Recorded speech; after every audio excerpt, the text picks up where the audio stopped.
Welcome to another chapter of Stelmo's Rants and Raves. I'm Stelmo. Let's jump right into this.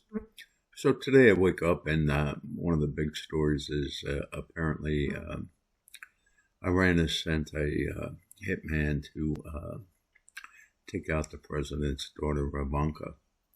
And this should not be surprising.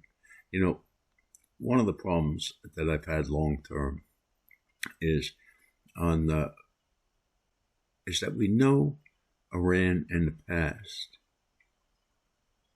has verbalized their intent to assassinate our president and actually hired people to do it.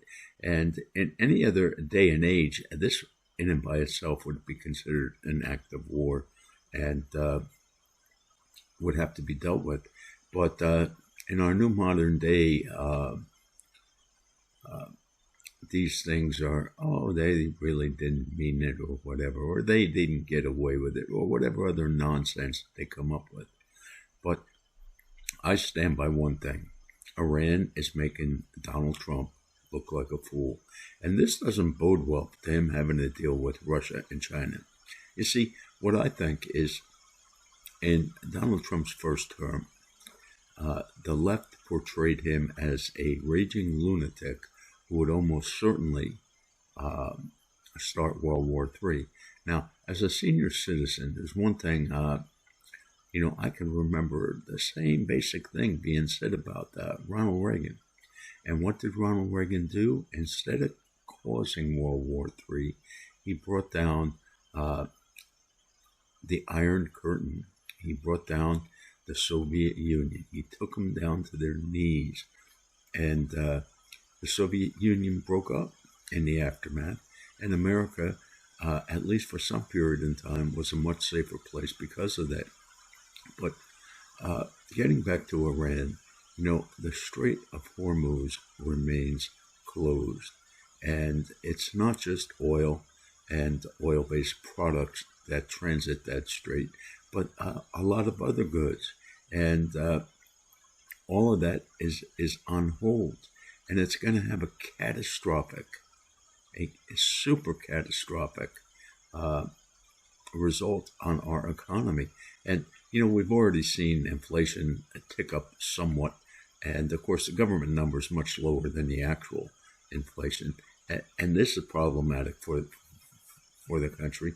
And that's another reason why if Donald Trump would just finish Iran, and the only way to finish it is to go in there and collapse this government. Do what you said right from the beginning, Mr. President, and that's to give that country back to the people. You made them a lot of promises, but the minute that it seems that the Iranians didn't fold as soon or as easily as you had been told would happen, you seem to be getting cold feet. But these cold feet are not going to help you the rest of your presidency. I think, and I've said this right from the time it happened, that trying to portray yourself as the president of peace is not the right way to go forward when you're a superpower. Now, I'm not saying you should be anti-peace or you should do any less striving for peace, but any quest for the Nobel Peace Prize should have been left for those outside of the White House and not those from within. I maintain that did damage because these despots, and look, they don't care about their population. They don't have to run for election like American presidents do. So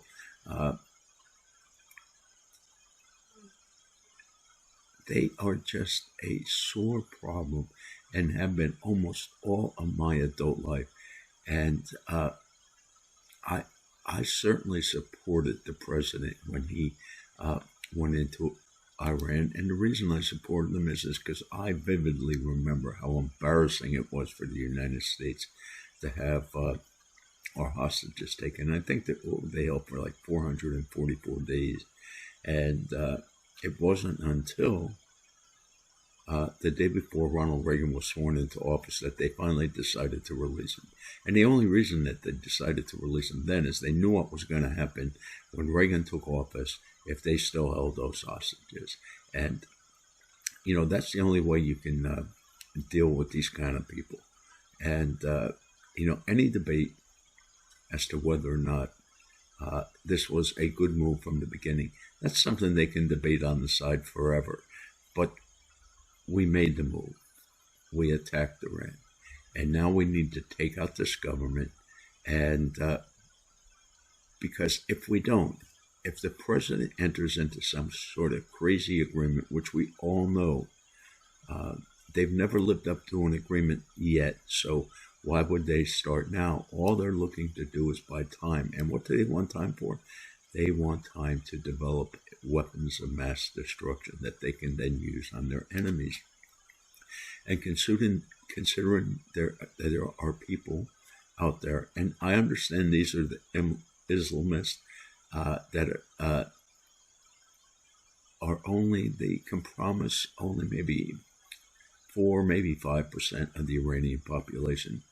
And, they're out on the streets yelling death to America, great death to the great Satan. And, that tells you everything. When they want Israel wiped off the map, and we're a bigger Satan to them than Israel, well, why do we want to ever let them have that chance? And that's, Mr. President, I suggest was a strong part of your reasoning to get us involved. And it should be an equally strong reason to continue this job. I know you're being told that, oh my God, if you put boots on the ground, there's going to be massive casualties. Now, I can't say that's going to happen. What I can say is this. Ever since the demonstrations started in Tehran months and months ago, I have found and watched Tusi TV. And I find that Tusi TV gives you the best coverage of what's going on in Iran. And let me say, he talks to his father regularly, and his father lives in Tehran. Tusi himself, Mayar, fled Iran with his mother. I think he was 13 or 14 or something like that when he left Iran, and he now lives in the UK. But anyway, I watched these protests as the protests grew bigger and bigger. And there were threats that the government was going to step in and start executing these people.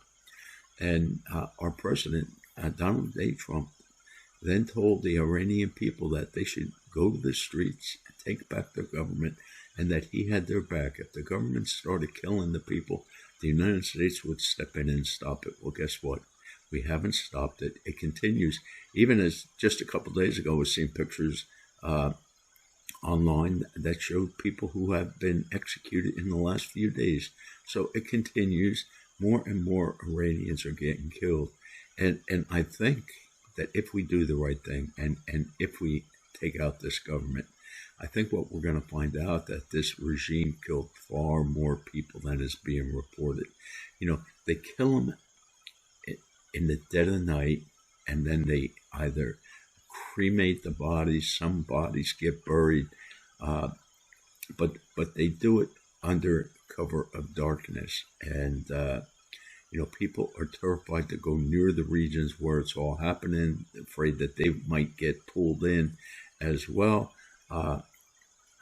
Something called due process and the rule of law. These things are just concepts that others have, and not those in Iran. So this is really, it's a terrible situation.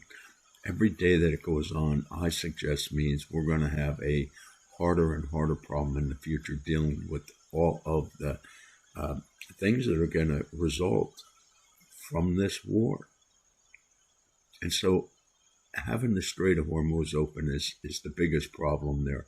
And, we talked about it, but yet we haven't done it. The president says he's got all the time in the world. Mr. President, I don't think you have all the time in the world.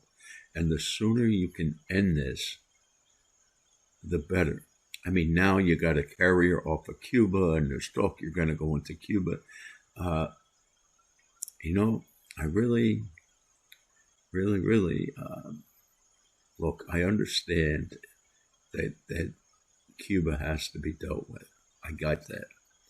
We live now in what I'm going to call the drone era. They could actually put drones in the air in Cuba and get them to the United States, Florida, and perhaps maybe Georgia and Alabama, Mississippi. I don't know exactly. I'm not a drone expert, but we just can't have that. So I understand it has to be dealt with. But Mr. President, you haven't finished dealing with Iran, and you got substantial military assets over there. You have to get this completed. Maybe it was, in hindsight, maybe you look back and say, well, maybe we shouldn't have done this. Maybe that is correct. I don't know. But we did it. So there's no sense in debating it because it's a moot point. What's relevant here is that this is going to affect the world economy, not just the American economy, but world economy. And yes, we have an advantage that we have plenty of oil for ourselves, although we're paying a much higher price for that oil right now. And as that higher price reverberates through the economy, more and more Americans every month just don't have money to make ends meet. And so what happens? They have to decide what bills they get paid and which ones don't get paid. And it's only going to get worse. It's not going to get better. And so let's end this and let's at least mitigate the damage that's going to occur to the supply routes and all the other aspects from this area commerce in that area coming to a complete halt. So with that, let's get back. Let's get this thing ended. Let's get it ended as soon as possible. America has a lot of problems, and we don't need you taking years dealing with the Iranian problem. So that's my opinion, and I wish everyone the best this holiday weekend, and enjoy yourselves, but stay safe. Be cautious in crowds because unfortunately the Biden regime left too many leftist loons in this country, many of whom would like to see us incur damage, let's put it that way. And so have a great day. Stay safe. It's a crazy world out there and gets crazier by the day. Bye-bye.